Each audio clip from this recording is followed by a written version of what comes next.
Welcome to Islamic Life Coach School podcast.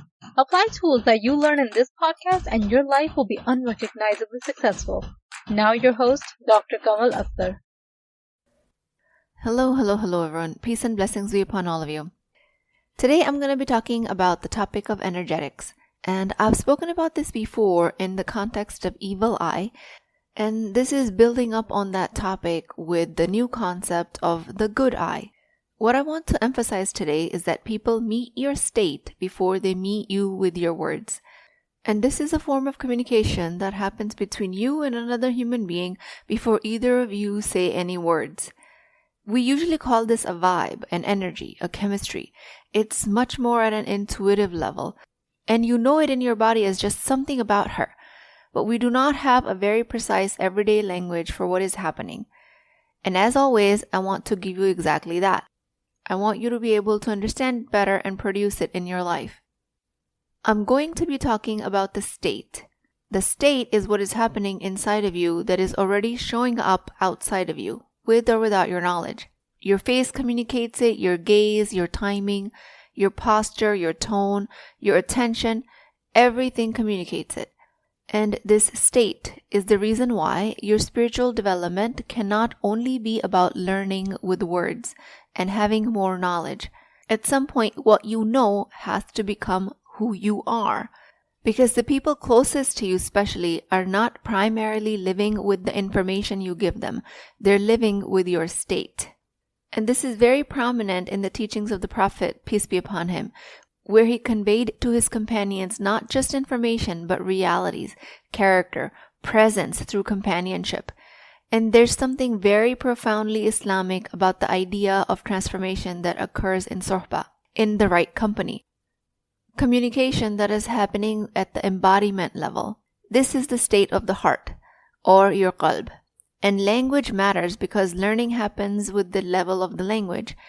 But the state, the qalb, also matters because this is the state of being that you transmit. What I'm calling this energy is what begins with your nervous system. We use the word energy as though some mysterious substance is floating about you. And as per usual, I want to define this non-dual experience in duality by giving it language. Because that's the only way our minds make sense of things. I want to define energy and presence in words, so once this idea goes from being woo-woo to having some concreteness, you can then translate it into your life and benefit off of it. So I describe this algorithm C-NEAR, C-NEAR, that stands for circumstance, nervous system meaning, emotions, action, and results. The emphasis right now is on the nervous system meaning that you give to what is happening. That N, the meaning, the sentence that you think creates your emotional state. The E. This is the emotional state with which and from which you encounter the other person. So when I'm describing to you what energy you carry, what state you're in, what I'm actually describing is your nervous system meaning and your emotional pair, the mind and the feelings. This bond is fundamentally inseparable because as soon as your mind creates a meaning, your body produces an emotion, and all of this happens before you get to your behavior. Okay, so let's imagine, for example, a woman walks into a room looking beautiful, successful, and confident, and your circumstance is simply that she walked into the room. But the meaning you might be assigning to this circumstance, the language you might be thinking is that she thinks she's better than everyone. Everyone's going to notice her. Why does everything come so easily to her? I wonder what is she really going through in her marriage. Nobody's life is that perfect. And based on these sentences that your mind has generated, your emotions might be insecurity, suspicion, contraction of your inner energy, jealousy, irritation. You might behave perfectly on the surface level. You might hug her, you might say, MashaAllah, you look beautiful, but you're saying all of these things while internally resenting why she has those cheekbones. The internal state affects your nonverbal communication. So now let's consider in the same example that we change the meaning. She walks in the room and this time something completely different happens. You think to yourself, Allah gave her this beauty and success. Her provision does not remove anything from mine. I love seeing a Muslim woman flourish. Ya Allah, protect what you gave her and increase her in what is good, and give me what is good for me. Now notice what happens to the emotions that follow the meanings you've just made of the same situation.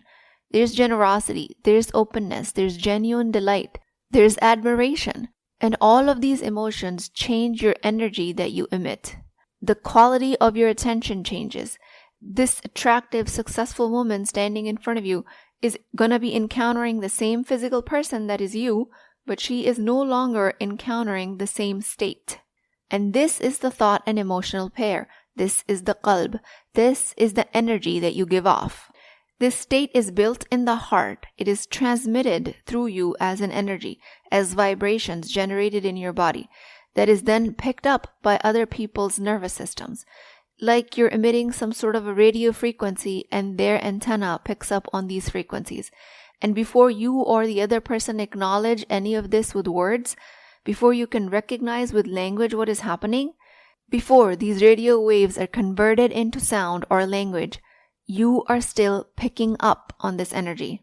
This is why the purification of the heart is not some abstract spiritual hobby for a select few people.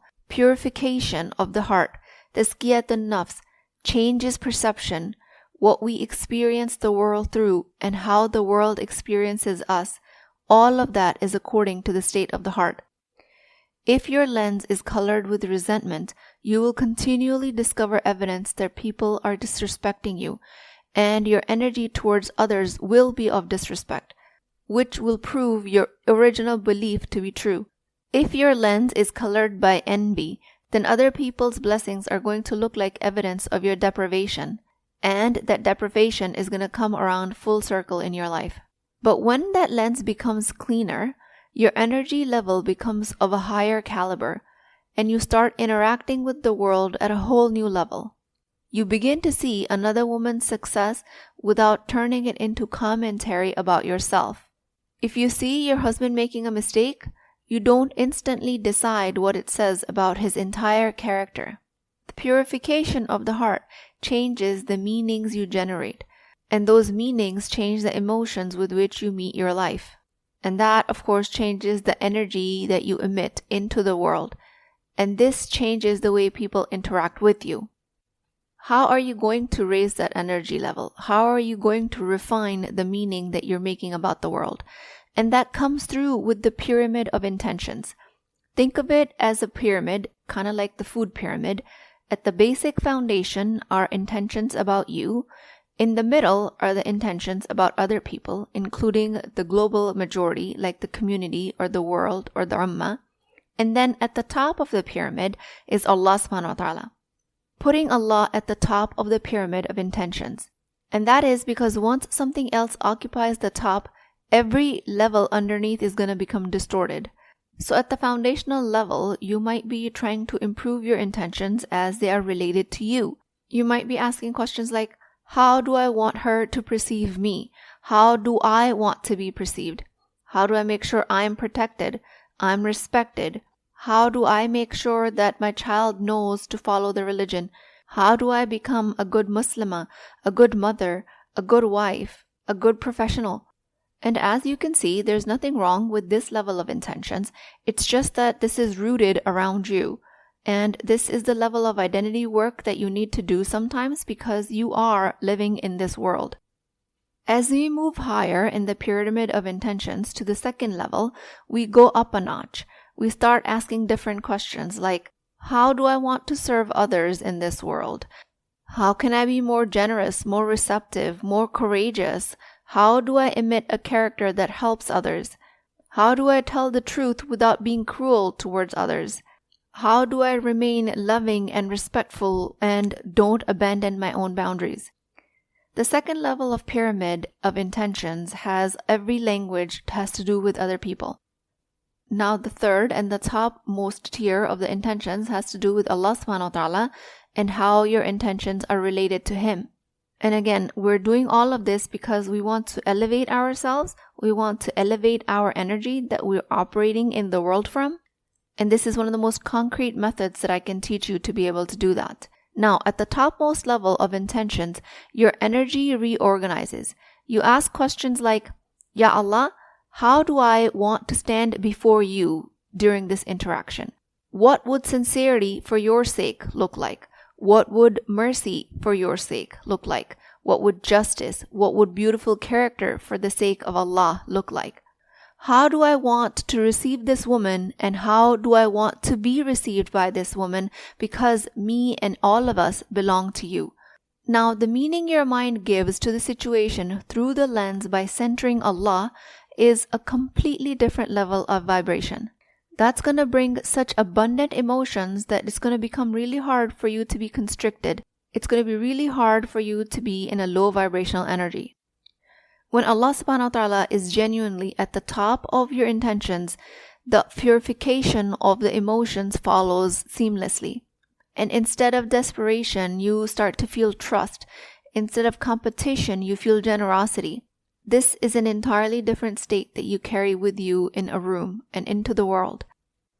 Now, how is all of this connected to the original point that I made about evil eye and the good eye? One of my teachers, Baraka Blue, said in one of his videos, people always talk about the evil eye, but people don't talk about the good eye.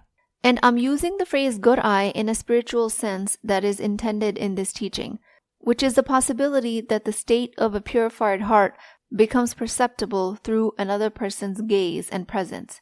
And I think this whole idea deserves so much more attention than we give it. Because as Muslims, we are remarkably sophisticated when it comes to worrying about who might give us the evil eye.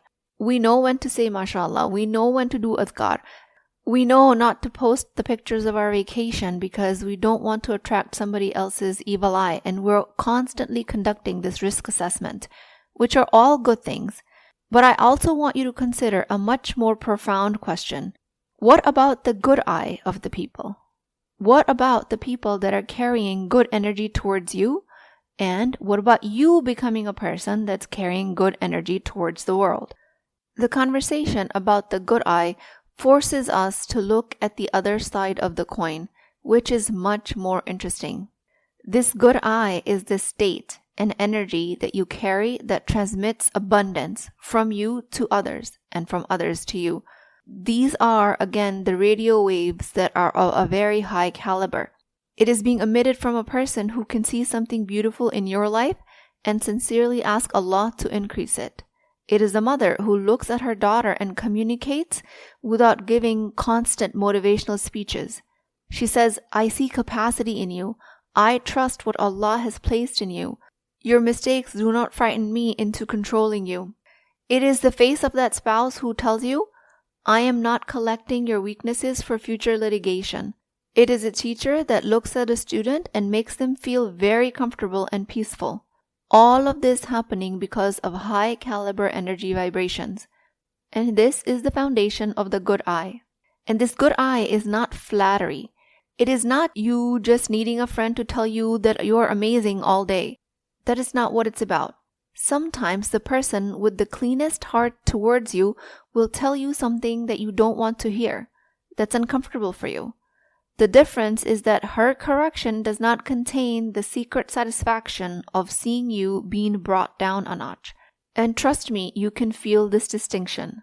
There are people who correct you from their sense of superiority, and there are people who correct you while holding an extraordinarily high regard about you. And this is the difference in the internal state that I've been trying to describe. This is the difference between evil eye and the good eye energy. Imagine becoming the person who is the vehicle of the good eye for everyone around her.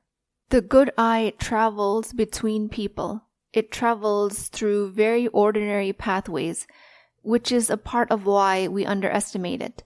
It travels through your eyes when you look at someone. It travels through your behavior, overtly.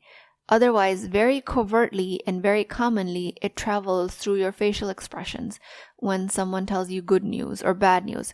It travels through whether you lean in or emotionally withdraw into discomfort or into pleasure or joy.